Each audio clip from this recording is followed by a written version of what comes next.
શું દીવમાં ભૂત છે? હેલો એવરીવન, હું ઉર્વી અને હું ફરી રહી છું કાઠિયાવાડમાં.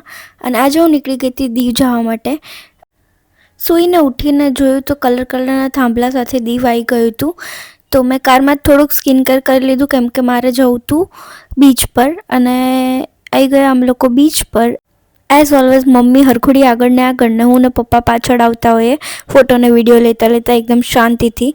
તો ફાઇનલી હું પહોંચી ગઈ હતી અહીંયા દીવના દરિયે ને આવીને મમ્મી પપ્પાને ફોટોશૂટ કરાવું. તો આજે તમને ફોટોગ્રાફર જોડે કરાવું હતું, તો એનું ફોટોશૂટ કરાવ્યું. એકદમ મસ્ત ફોટા આવ્યા અને એના પછી થોડીક વાર પાણીમાં પગ બોળીને મજા લીધી. એના પછી બહાર આવતા અહીંયા એક માર્કેટ છે નાગવા બીચની, તો ત્યાં થોડુંક જોઈ લીધું. લેવું તો ના હોય પણ જોવું તો પડે જ.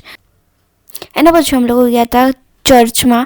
સૌથી જૂનો ચર્ચ છે આ દીવનો, ને હું કોઈ દિવસ ચર્ચની અંદર નહોતી ગઈ, પહેલી વાર ગઈ હતી. તો મારા માટે એક નવો એક્સપિરિયન્સ હતો, બહુ જ મજા આવી ગઈ, એકદમ શાંતિ હતી. એના પછી અમે લોકો નીકળી ગયા ત્યાંથી અને રસ્તામાં અમને લોકોને ભૂખ લાગી ગઈ ફરીથી. તો અમે લોકોએ ગાડી સ્ટોપ કરીને નાસ્તો કરી લીધો ને એના પછી અમે પહોંચી ગયા દીવના કિલ્લામાં.